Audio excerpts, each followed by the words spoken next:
Alors, on poursuit tout de suite avec les approches pragmatiques. L'évaluation participative pratique, qui est la première là, dans le tableau, se situe plutôt dans le paradigme pragmatique et découle des écrits de Michael Patton sur l'évaluation axée sur l'utilisation, dont on parlera dans une minute. Cette approche particulière mérite d'être signalée ici en raison de sa popularité et de son impact sur le monde de l'évaluation depuis le début des années 2000. Elle vise principalement à réduire l'espace qui existe entre l'évaluateur et les parties prenantes en les invitant à participer activement à toutes les étapes de l'évaluation. Il est important de retenir que dans cette approche, l'évaluateur joue un rôle d'enseignant et d'évaluateur tout au long de l'étude. Parce que, par exemple, les parties prenantes vont participer directement à l'identification des questions d'évaluation, à la collecte de données, à certaines analyses, l'interprétation des résultats, etc. Donc, pendant que ces parties prenantes-là font ces activités-là, l'évaluateur doit un peu les guider, les coacher, leur enseigner comment faire tout au long de l'évaluation. Ce qui est intéressant de l'évaluation participative pratique, c'est qu'elle permet vraiment de réaliser des évaluations beaucoup plus pertinentes qui répondent aux interrogations des intervenants principaux, tels les gestionnaires des programmes évalués.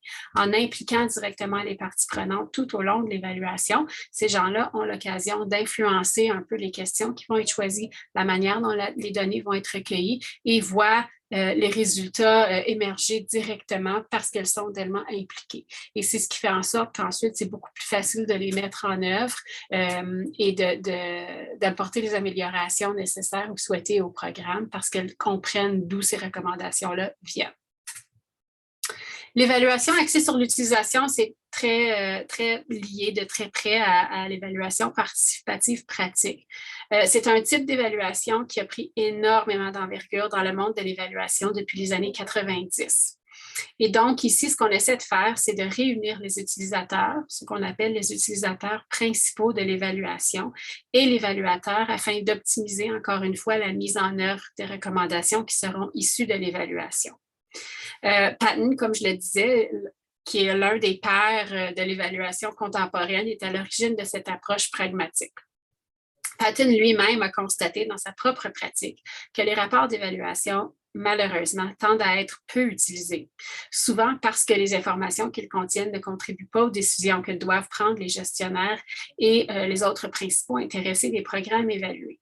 Il donne beaucoup d'exemples, Patton, d'évaluations qui ont été réalisées et qui sont vraiment exceptionnels d'un point de vue technique et qui sont très complexes d'un point de vue méthodologique, mais finalement qui ne rejoignent pas les décideurs, qui voient des briques de 300 pages et qui ne les lisent tout simplement pas et donc qui les rangent sur une tablette sans jamais les considérer. C'est vraiment ce qu'on cherche à éviter par l'évaluation axée sur l'utilisation, où on va définir les besoins informationnels des utilisateurs les plus près du programme, ceux qui peuvent réellement agir sur le programme pour qu'on vienne à combler ces besoins informationnels-là et qu'ils puissent prendre ensuite des décisions sur la base des résultats de l'évaluation. Donc, évidemment, on va leur demander, par exemple, d'identifier les décisions qu'ils doivent prendre au sujet du programme, comment ils veulent recevoir les résultats, par l'entremise de quel type de communication, à quelle fréquence, etc. Et donc, on veut fournir des informations utiles et utilisables aux utilisateurs là, tout au long de l'évaluation.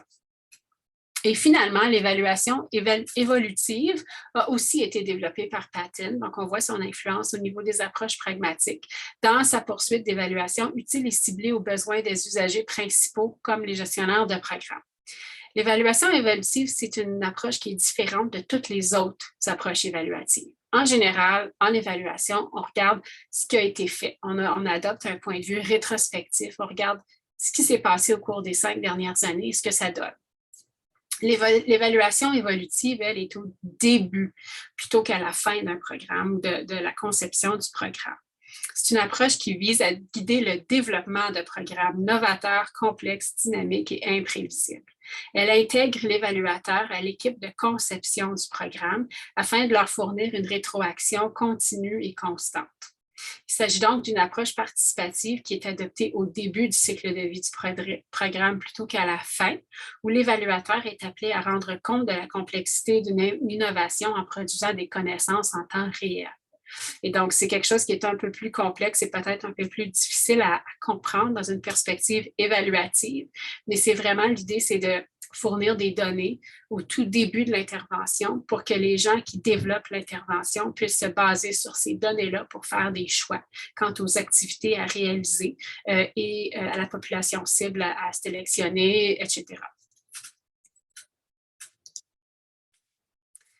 Finalement, on a aussi les approches visant la transformation sociale. L'évaluation axée sur la culture cherche vraiment à identifier la discrimination systématique qui est basée sur la race, l'ethnicité ou toute autre caractéristique personnelle dans la prestation des services aux communautés culturelles. Donc, il s'agit d'une approche qui transcende toutes les questions méthodologiques et qui se situe fermement dans une perspective de justice sociale. En d'autres mots, l'évaluation axée sur la culture va tenir compte de différentes dimensions de la diversité qui peuvent influencer la démarche évaluative et les questions qui y sont posées.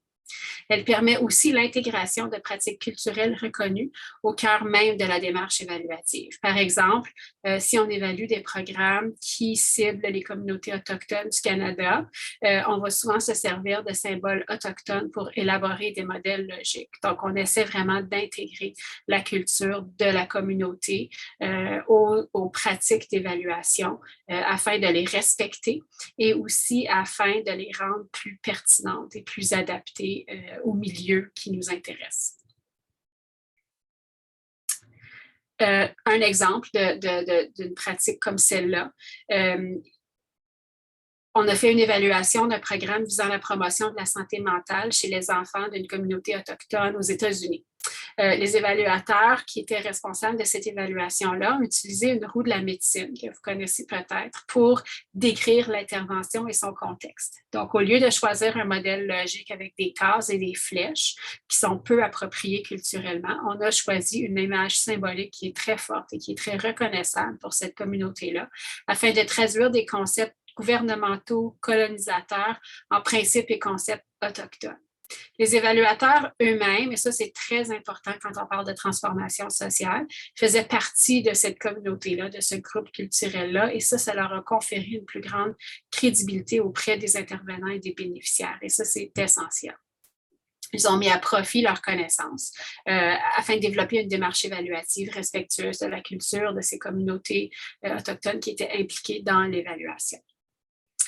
L'évaluation axée sur le pays vise les pays en voie de développement et a été développée récemment en réaction aux évaluations menées dans les pays du Sud par de nombreuses agences subventionnaires. Donc, ce type d'évaluation-là s'inscrit vraiment dans une perspective de renforcement des capacités locales en matière de gouvernance et de gestion, où les programmes doivent être évalués sur le terrain par ceux qui habitent ces pays-là et pas par d'autres évaluateurs qui viennent d'autres pays. En effet, historiquement, les agences internationales envoyaient des évaluateurs sur place afin d'évaluer leurs programmes. Donc, des évaluateurs canadiens allaient, par exemple, dans les pays d'Afrique, évaluer les interventions qui étaient financées par l'ancienne ACTI ou l'Agence canadienne de développement international, qui est maintenant partie du ministère des Affaires mondiales Canada. Bien que ces évaluateurs-là connaissaient le contexte particulier dans lequel le pays se trouvait, il demeure qu'ils sont étrangers.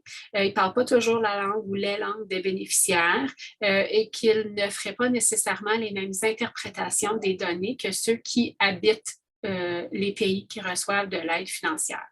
Donc, l'évaluation menée ou axée sur le pays vise à renforcer les capacités locales en encourageant des représentants des pays bénéficiaires à participer aux évaluations et à les mener eux-mêmes lorsque c'est possible, parce qu'ils peuvent y ajouter un peu cette saveur, cette compréhension des enjeux locaux-là qui font toute une différence et qui en même temps permettent à ce pays-là de renforcer ses propres capacités en matière d'évaluation, de gouvernance et de gestion. Finalement, l'évaluation participative a plusieurs noms, Empowerment émancipatrice, est similaire à l'évaluation participative pratique qu'on a vue tantôt. Cependant, cette approche-là a un objectif qui est axé sur la justice sociale et le renforcement des capacités des parties prenantes, plutôt qu'un objectif qui vise principalement l'utilisation de l'évaluation. Donc ici, les parties prenantes qui font partie de la démarche évaluative peuvent à la fois faire ressortir des injustices inhérentes au programme évalué et développer leurs propres compétences en matière de collecte et d'analyse des données.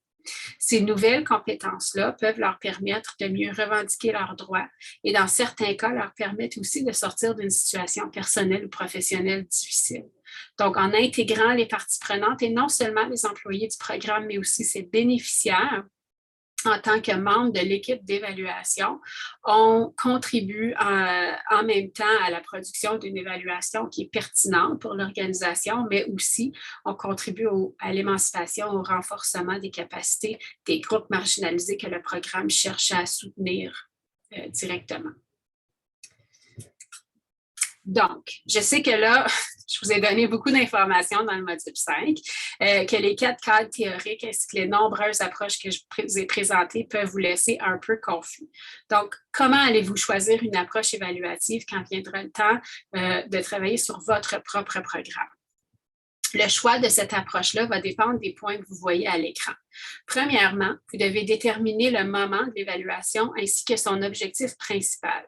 Qu'est-ce qu'on veut faire avec cette évaluation-là? Est-ce qu'il va s'agir d'une évaluation formative ou sommative? Ce choix de l'approche va aussi dépendre du contexte organisationnel et social du programme.